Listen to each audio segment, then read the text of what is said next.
Perdut el canal 33. Hem perdut la paga doble. Han perdut el canal 324. Perdut les estrenes de cinema en català. Hem perdut poder adquisitiu. Han perdut 2 professors cada curs a causa de les retallades.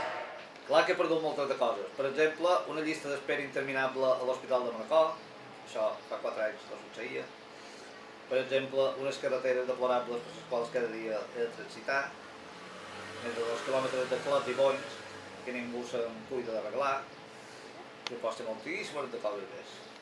Han perdut la paciència.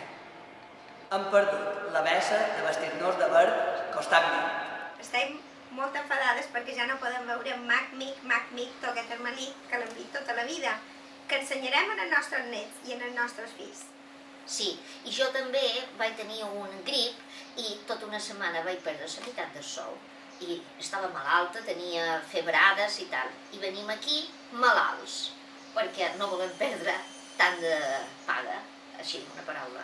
Jo som professora d'anglès i estic a favor de l'anglès, estic l'anglès, però estic molt en contra d'estil i crec que no són maneres d'introduir l'anglès. Jo he perdut 26 anys de feina, més o manco.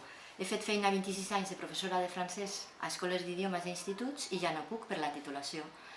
He perdut tota la formació que tenia a part de la feina, perquè tota la formació era relacionada amb el francès. He perdut les beques que em van donar de la conselleria, de la mateixa conselleria, tots aquests diners públics que han invertit en mi i en la meva formació, les he perdut i les ha perdut la